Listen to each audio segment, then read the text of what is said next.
The soccer player also happens to be on the cross-country team, Carlos Flores.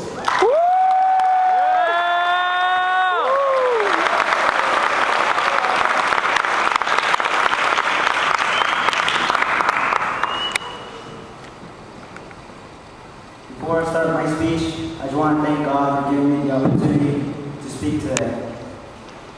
I stand here before you to talk about the wonderful sports of wrestling, basketball, and soccer.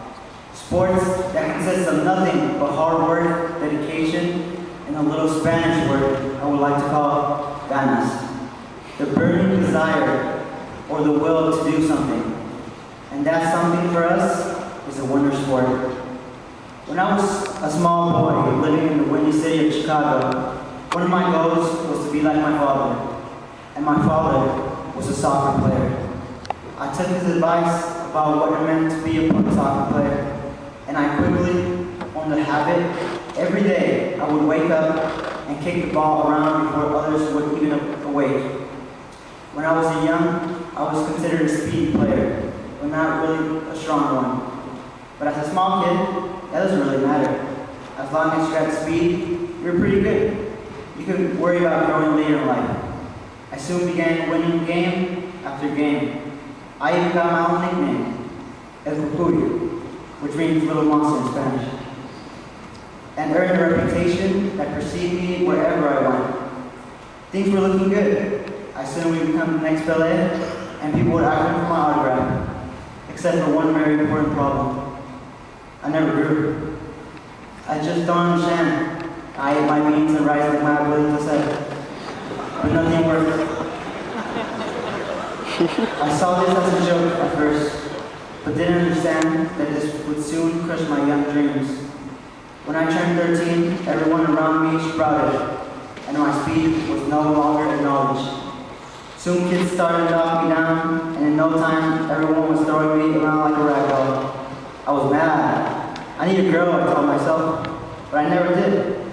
This was the beginning of something terrible.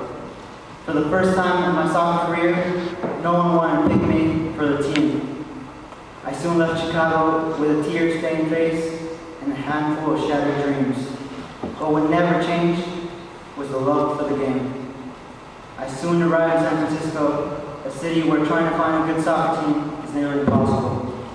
But I just needed a team, and I was determined to find one. I tried out for many teams, but all I got was criticized and turned down because of my size and weight.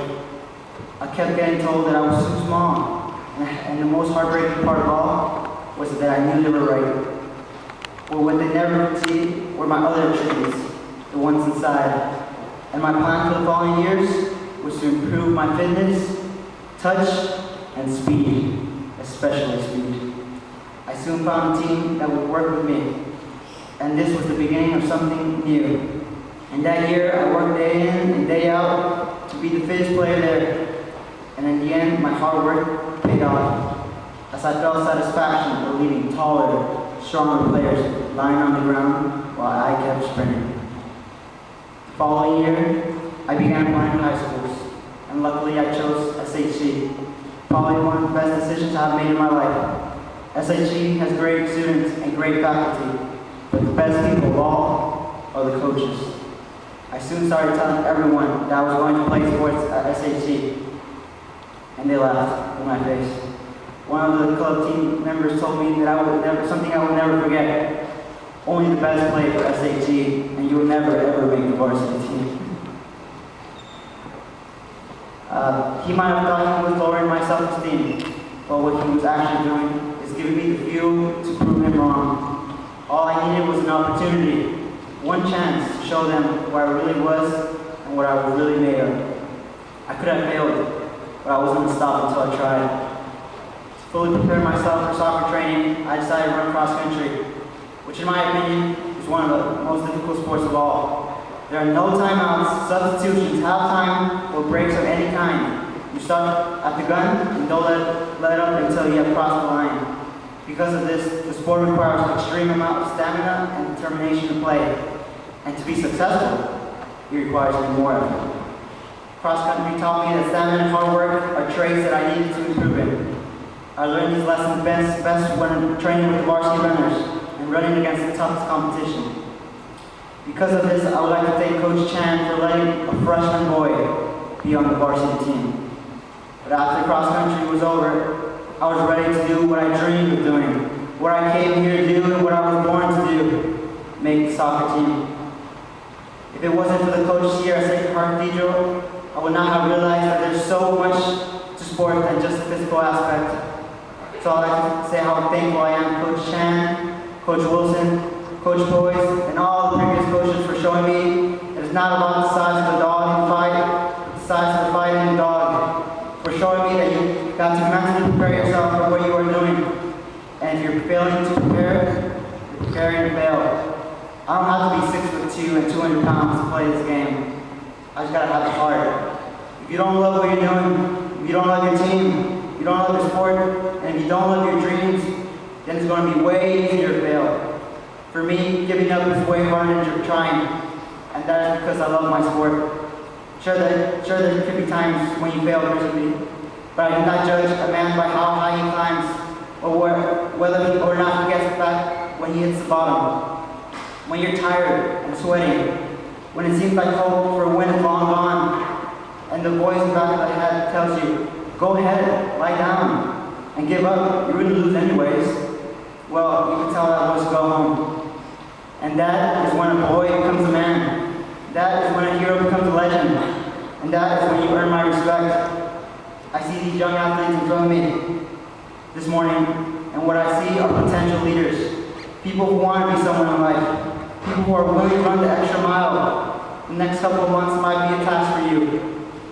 It might get hard and you might fall. You might see yourself wanting to quit. But I am here to tell you that in the end, no matter what happens, you will have fun. And you will succeed one way or another. And you don't believe me? Look at the people next to you.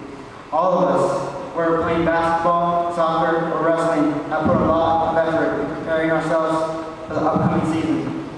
I am proud of all these winter sport athletes and their accomplishments so far, but there is still work to be done. I wish you all good luck in your seasons, and may God bless Sacred Heart Cathedral. Thank you.